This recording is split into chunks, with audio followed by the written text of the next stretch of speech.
दोस्तों, स्वागत है आपका आपके अपने स्टूडेंट्स लर्निंग चैनल में। और रचना अनुवाद कौमुदी का आज हम लोग अभ्यास 6 करने वाले हैं। उसका नियम हम लोग देखेंगे।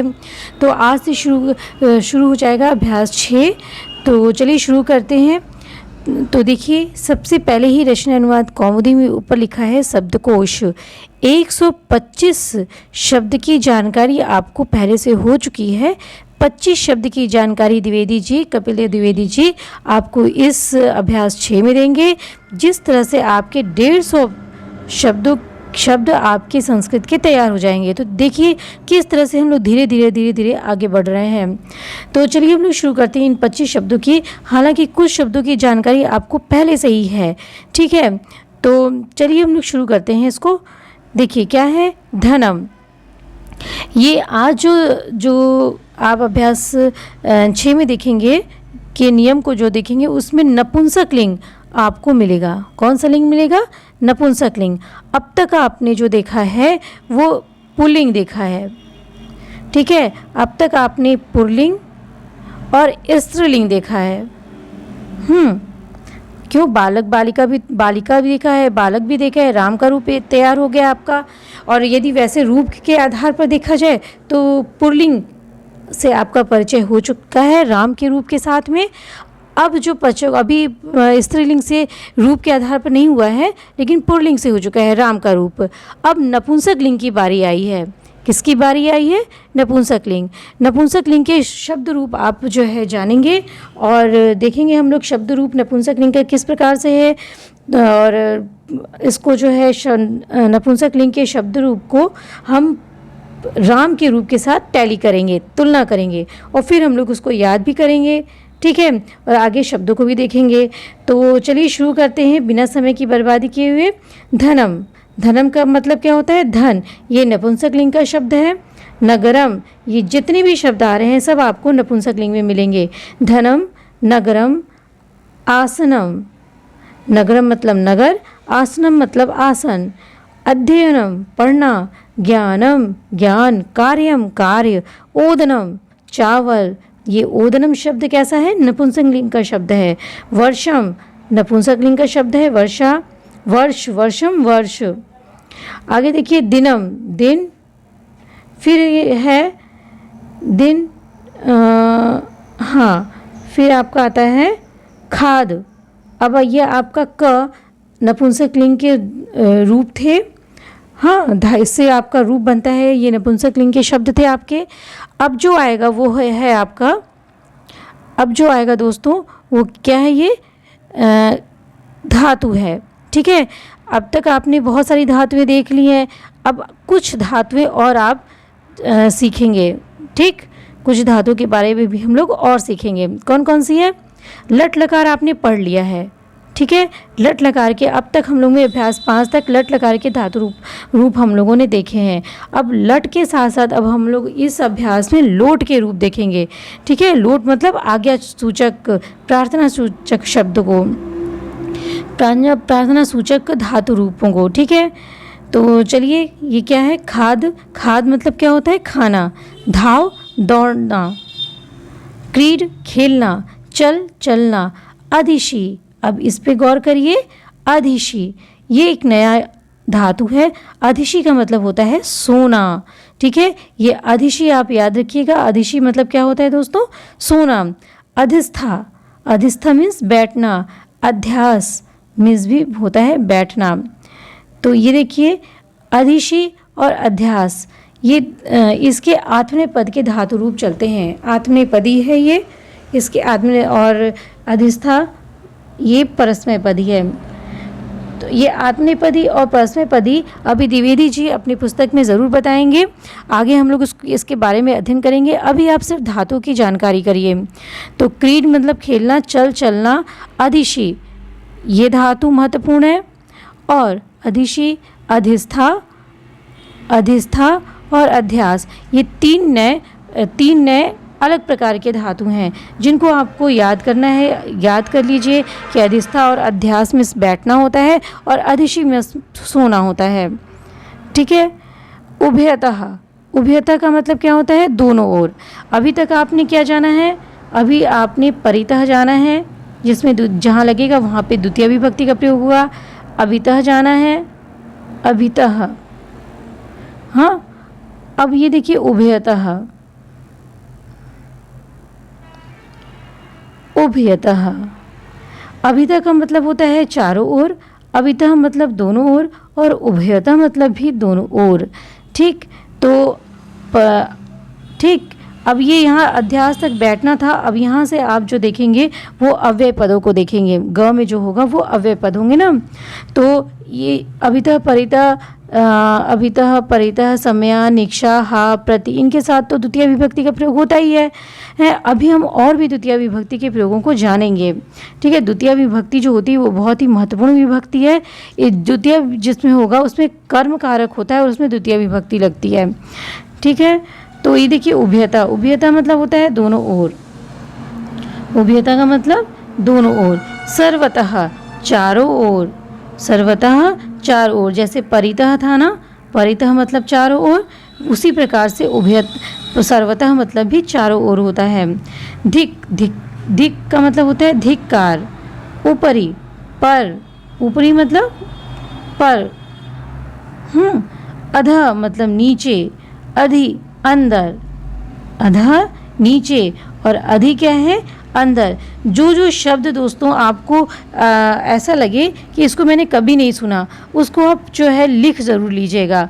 ठीक है, यदि आपके पास रचना अनुवाद कौमुदी की किताब हो तो उसके नीचे अंडरलाइन कर लीजिए, और नहीं है तो उस शब्द को आप लिख ज़रूर लीजिए कॉपी पे। जो आपको शब्द ऐसे लगे कि हाँ इसको हम नहीं जानते हैं। अधि मतलब अंदर। अंतरा, अंतरा देखिए क्या होता है, अंतरा का मतलब होता है बीच में। अंतरा का मतलब क्या होता है दोस्तों, बीच में। और अंतरेण मतलब बिना। अंतरा मतलब होता है बीच में, अंतरा मतलब बीच में, किसी दो चीज़ों के बीच में। हाँ, अंतरा कहते हैं बीच में। और अंतरेण मतलब होता है बिना। हाँ, और बिना मतलब बिना तो होता ही है, बिना मतलब बिना। ठीक है, अब ये देखिए, तो ये कुछ ऐसे शब्द थे। धिक, धिक्कार है, ऊपरी मतलब पर होता है। ये सारे ऐसे शब्द हैं जो अक्सर हम जो है इस्तेमाल करने की हमें आवश्यकता पड़ती है, लेकिन हमें शब्द नहीं समझ में आते हैं। तो इन शब्दों को आप जो है ज़रूर लिखिएगा और इसको जो एक से दो बार पढ़िएगा भी। अब ये देखिए क्या कह रहे हैं कि जो धन का रूप है, धनम, नगरम, आसनम, ये जितनी भी आपकी क नंबर का ये जितना भी आपका आया है शब्द, वो सारे नपुंसक लिंग के शब्द हैं। और कह रहे हैं कि ये किस प्रकार चलेगा, तो गृहवत चलेगा, दिन और गृहवत चलेगा। धन से लेकर के दिन तक, ये दिनम तक। ठीक है, धन से लेकर के दिन तक जितने भी शब्द आ रहे हैं वो किस प्रकार से चलेंगे, गृह, गृह धातु के, गृह शब्द के, सॉरी धातुनी शब्द, गृह शब्द की भांति चलेंगे। गृह मतलब होता है घर, गृह का अर्थात क्या होता है, घर। तो गृहम की भांति ये सारे शब्द चलेंगे। गृहम है नपुंसक लिंग का शब्द है। किस प्रकार का शब्द है दोस्तों, तो नपुंसक लिंग का ये शब्द है। हाँ, अब ये देखिए, अब आगे हम बढ़ते हैं। और खाद धातु, ये जो खाद से चल तक की धातुएं आई हैं, हमारे ख नंबर पे सिर्फ धातुएं हैं। तो खाद से ले करके, इस खाद धातु से ले करके कहाँ तक की धातुएं, ये देखिए अध्यास, चल तक की धातुएं। ये चल, ये अधिशी, अधिष्ठा, अध्यास, ये तीनों धातुएं अलग धातुएं हैं। ठीक है, और बस चल तक की धातुओं के साथ में कौन कौन सी धातुएं आ रही हैं थोड़ा सा देख लेते हैं हम लोग। खाद्य, धाव, क्रीड, खाद्य, धाव, क्रीड और चल, इन धातुओं के साथ में ये धातु कैसे बनेंगे, तो बनेंगे भवतीवत। भू धातु का भवती आपने पिछले वाले अभ्यास में आपने किया है, तो भू धातु के भांति ही खाद से लेकर चल धातु तक बनेंगे। अधिष्ठा, अधिशी, अधिष्ठा, अध्यास, ये तीनों धातुएं अलग हैं। ये जो है, ये धातुएं जो है अभी हम लोग अलग से देखेंगे। ठीक है, अलग से हम लोग इसके बारे में पढ़ेंगे और पढ़ेंगे ज़रूर। तो चलिए आगे देखते हैं हम लोग व्याकरण। इस व्याकरण में क्या हम लोग देखेंगे कि गृह, लोट और द्वितीया। गृह मतलब गृह का शब्द रूप, लोट मतलब लोट लकार धातु रूप में लोट लकार, और द्वितीया विभक्ति। द्वितीय विभक्ति कर्म कारक। अभी द्वितीय विभक्ति खत्म नहीं हुई है, पिछले अध्याय में आपने पढ़ लिया है कर्तरी ततम कर्म, अर्थात कर्ता जिसको अत्यधिक चाहे वहाँ पे क्या होता है, कर्म होता है, और कर्मणि द्वितीया से उसमें द्वितीय विभक्ति लगती है। और दूसरा आपने देखा कि अभिता परिता समयानिक्षा हा प्रति अनु के साथ जो शब्द लगेंगे उसके साथ में जो है हम द्वितीय विभक्ति का प्रयोग करेंगे। ठीक है, और ठीक है, अभिता परिता जो था शब्द उसके साथ हम जो द्वितीय विभक्ति प्रयोग करेंगे। और गति जिसमें आएगी, ठीक है, गति मतलब हिलना, चलना और जाना, इन सब में गति होती है ना। कोई हिल रहे हैं तो गति हुई, हिलना, चलना और जाना, उसमें क्या हो जाएगा दोस्तों, द्वितीय विभक्ति का प्रयोग हुआ। ठीक है, गति जहाँ होगी वहाँ द्वितीय विभक्ति का प्रयोग हुआ। मेरे पास एक कमेंट आया था कि पिछले वाले अभ्यास में कोई एक ऐसा शब्द था, मुझे याद नहीं आ रहा है, कि जैसे बालक विद्यालय जाता है तो बालकः विद्यालयम गच्छति, तो ये वाला शब्द नहीं था, कोई और शब्द था। हाँ, रामा ग्रामम गच्छति, राम गाँव को जाता है, ये था। अब मुझे याद नहीं आ रहा है कौन सा शब्द था। ऐसे ही गच्छति धातु से रिलेटेड शब्द था, तो मतलब धातु उसकी गच्छति थी, तो उसमें उन्होंने पूछा था कि इसमें सप्तमी क्यों नहीं रहेगी कर्म में। और तो आप जान लीजिए कि जो चल, जहाँ पर गति होगी वहाँ पर गति का अर्थात हिलना, चलना और जाना, इनके साथ जो शब्द लगता है, इन धातुओं के साथ जो शब्द लगेगा उसमें द्वितीय विभक्ति का प्रयोग होगा। ठीक है, उनके साथ कौन सी विभक्ति का प्रयोग होगा, बहुत ही महत्वपूर्ण है, द्वितीय विभक्ति का प्रयोग होगा। क्यों? क्योंकि ये गति वाले शब्द हैं, जहाँ गति वाली धातुएं रहेंगी वहाँ पे द्वितीय शब्द विभक्ति का प्रयोग होगा। ठीक है, तो फिर आगे बढ़ते हैं, चलिए। हाँ, अब धीरे धीरे करके हम इसको देखेंगे। पहला कह रहे हैं शब्द रूप, गृह शब्द के पूरे रूप स्मरण करिए। कह रहे हैं गृह शब्द का जो रूप है आप उसको स्मरण करिए, उसको याद करना दोस्तों बहुत ज़रूरी है। गृह का रूप देखो, शब्द रूप संख्या 20, आप रचनानुवाद कौमुदी में शब्द रूप की 20 संख्या देखेंगे तो उसमें गृह का रूप है, जो हम अभी आपको दिखाएंगे। गृह के संक्षिप्त रूप लगाकर धन आदि के रूप भी बनाएं। सभी आकारांत नपुंसक शब्द गृह के तुल्य चलेंगे। ठीक है, और एक ये भी देख लेते हैं नियम कि र और श के बाद न को ण हो जाता है। ये हमने आपको पहले बताया है, जब राम का रूप आपको बता रहे थे और जब अभ्यास 5 कर रहे थे तो हमने आपको बताया था कि जहाँ जिस भी शब्द रूप हम पढ़ रहे हैं और उस शब्द में र और मूर्धन्य श आ रहा है, तो जहाँ पे हमें प्रत्यय लगाना है वहाँ नकार के स्थान पे ड़ हो जाता है, ड़कार हो जाता है। ठीक है, वहाँ पे नकार के स्थान पे ड़कार हो जाता है। यदि अट अर्थात हट है, ये ह या व र आएगा। जब आप महाशय सूत्र देखेंगे तो उसमें आप जानेंगे कि ह या व र, क वर्ग प वर्ग और आ न बीच में हो तो भी कहते हैं कि यदि अट अर्थात ह या व र होना तो दोस्तों हट चाहिए। हाँ, क्योंकि ह या व रट होता है, लेकिन यहाँ पे अट दिया हुआ है तो देख लेते हैं। हाँ, हट और क वर्ग प वर्ग आ न के बीच में हो, आ न बीच में हो तो भी जैसे इन शब्दों में यह नियम लगेगा। मतलब कहने का तात्पर्य यह है कि ये र और मूर्धन्य श कहीं भी हो, क वर्ग प वर्ग या आ न इनके बीच में हो तो भी इन शब्दों के साथ में जो है यही नियम लगेगा, यानी नकार को ड़कार हो जाएगा। ठीक है, जैसे कि इन शब्दों में यह नियम देखिए, गृह, नगर, अब देखिए ग के नीचे री लगा है, हाँ, नगर है, कार्य है, वर्ष है, पुष्प है, तो दो शब्दों के बीच में श मूर्धन्य श आ गया है। त्र, इनमें इनमें प्रथमा और द्वितीया बहुवचन में आणी, तृतीया एक में एण और षष्ठी बहुवचन में आड़ाम प्रत्यय का प्रयोग करते हैं। ठीक है, अब हम गृहम को का रूप देख लें तो उसे हम और स्पष्ट करेंगे, तो वहाँ पे हम आपको समझाएंगे कहाँ का नकार को ड़कार हो जा रहा है। आइए चल के देख लेते हैं, 1 मिनट। हाँ, ये देखिए गृह का रूप। एक बार चलिए गृह का रूप पहले पढ़ लिया जाए। ये देखिए, ये प्रथमा, द्वितीया, तृतीया, चतुर्थी, पंचमी, षष्ठी, सप्तमी और संबोधन है। ये आपका क्या है? संबोधन है। ये आपकी विभक्ति हो गई। ये वचन है, एक वचन, द्विवचन और बहुवचन। देखिए गृहम, गृहम आपका अकारांत, गृह क्या है? अकारांत है ना। गृह जब हम बोल रहे हैं, गृह जब हम बोल रहे हैं तो ये देख लीजिए, ग, र, फिर ह, फिर अ। यहाँ पे अ भी रहेगा दोस्तों, तभी ये बना है ग, र, अ, ह और ये अ। अंत में क्या आ रहा है? अ आ रहा है ना, तो इस वजह से ये क्या हो गया? अकारांत है। अकारांत, गृह अकारांत नपुंसक लिंग का शब्द है। ठीक, अकारांत नपुंसक लिंग का ये शब्द है। तो क्या इसको कैसे पढ़ेंगे?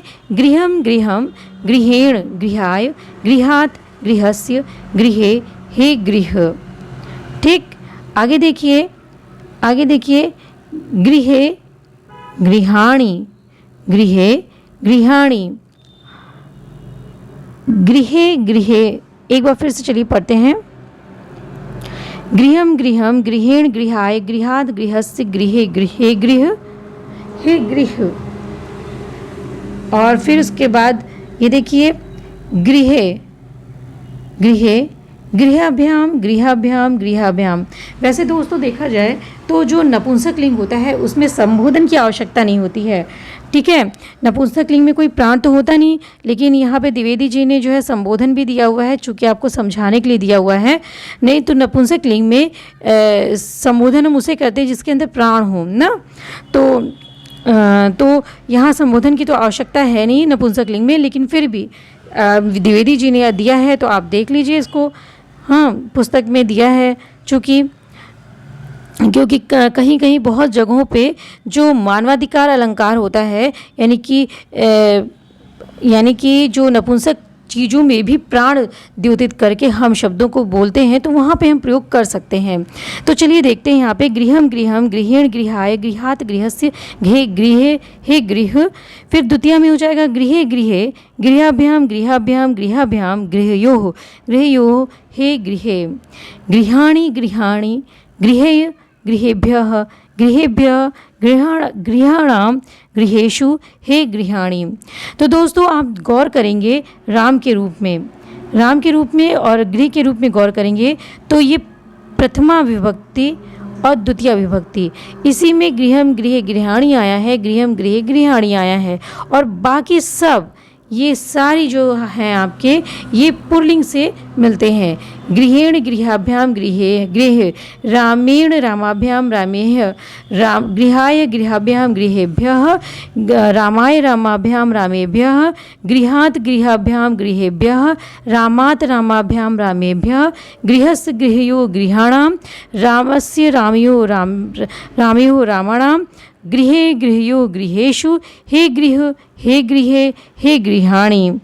ठीक है, हे राम, हे रामे, हे रामा होता है उसमें, यहाँ पे गृहाणि हो गया ना। क्योंकि ये प्रथमा बहुवचन में गृहाणि है, लेकिन राम में रहे रामा होगा, क्योंकि प्रथमा बहुवचन में वहाँ पे रामा होता है। बस ये अंतर है, बाकी सारे जो है आपके पुल्लिंग से ये मिलते हैं, नपुंसक लिंग के शब्द। तो ये, और दूसरी चीज़ ये याद रखिए कि देखिए यहाँ पे री, गृह में क्या आया है? री आया है ना। इस री के होने के कारण प्रथमा के बहुवचन में यहाँ पे गृहाणि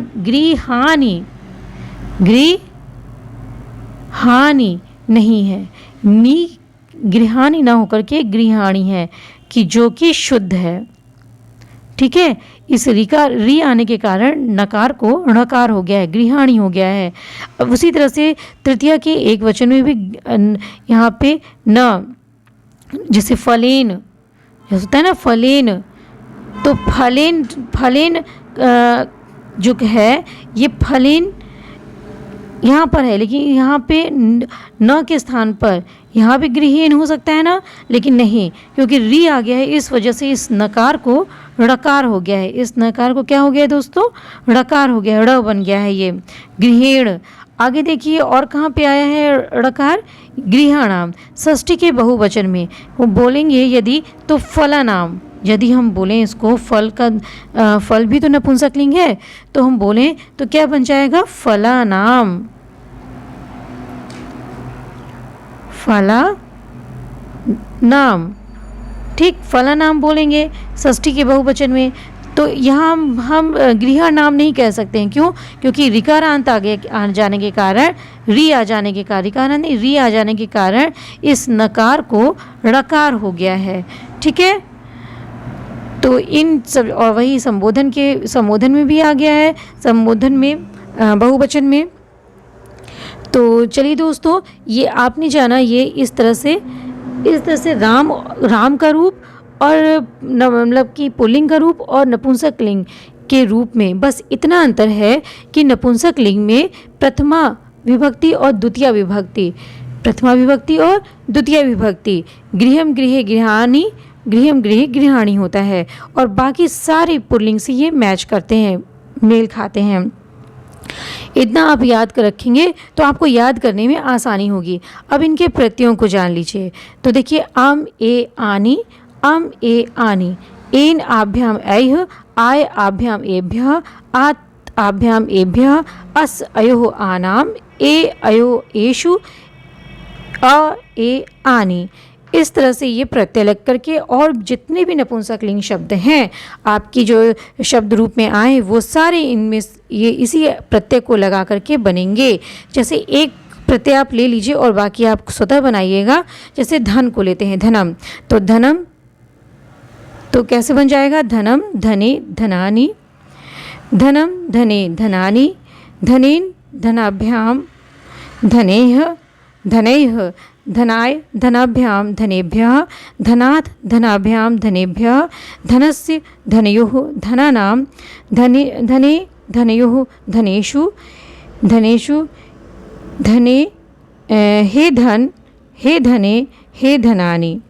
ठीक है दोस्तों, तो ये रहा आपका अभ्यास 6 की। थोड़े से हम लोग एक पहले के नियम को हम लोग देखे हैं, नंबर 1 के नियम को हम लोग देख चुके हैं, और आगे का जो आएगा आपका लोट लकार और द्वितीय विभक्ति कहाँ कहाँ प्रयोग होंगे उसको भी हम लोग छोटे छोटे वीडियो के माध्यम से नियम को देखेंगे और समझेंगे। एक भी चीज़ आपका छूटने ना पाए और एक भी अभ्यास आपका मिस ना हो, ताकि हमको अनुवाद करने में आसानी हो।